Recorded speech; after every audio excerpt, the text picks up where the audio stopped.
Hi everybody. Today I'm gonna bring you a video explaining a little bit more about the importance of club path relative to club face when it comes to the reasons behind why your ball shapes the way it does in the air. The white rod indicates the direction to the target. The target we're going to call the royal palace. And the royalty, the king and queen that live in the palace, are the king is the path and the queen is the face.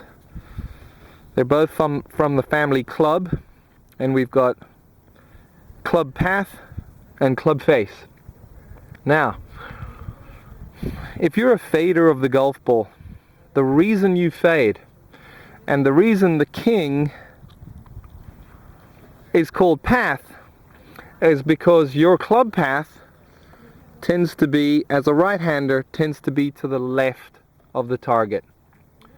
Over time, in an effort to get your golf ball to end up at the royal palace, you find a way to get the queen to stand somewhere between the king and the target line, the road to the palace.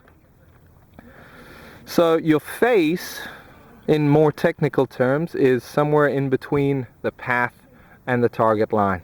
A good recipe for hitting fades that finish at the target. So all faders have a path that is inward or from out to in, and a face that hopefully is located somewhere between that path and the target line.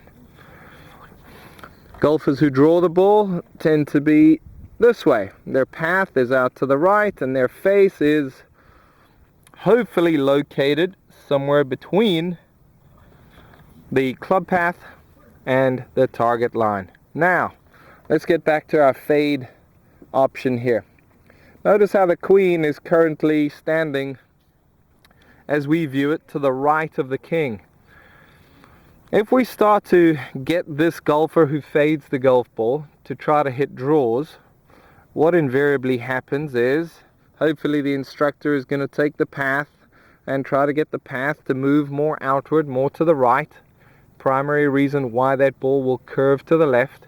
But based on history, the queen has become accustomed to standing on that particular side of the king. As a result, most often this golfer initially is going to hit shots that launch to the right and then curve away from the target. They're not going to feel that good.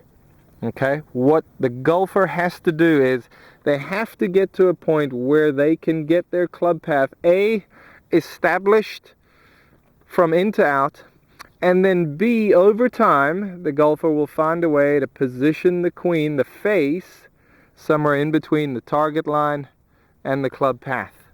Okay, it's quite easy to get a golfer to start swinging more out to the right.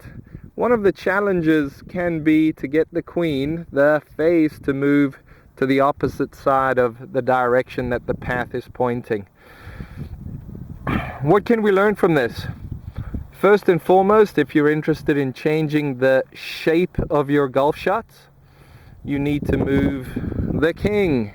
You need to move your path more outward or more inward if you're looking to hit fades. Secondly, we need to learn that the face is royalty as well. The face also plays a big role, and we need to train the face to move to a particular side of the path. But as we see it here, a good recipe for draws and a good recipe for fades. Anytime we've got the queen somewhere between the path and the target line, the face, that is, we're going to hit some pretty functional golf shots that end up at the royal palace, the target, which is where we should all be looking to go. Hope this helps. Would love to hear your thoughts.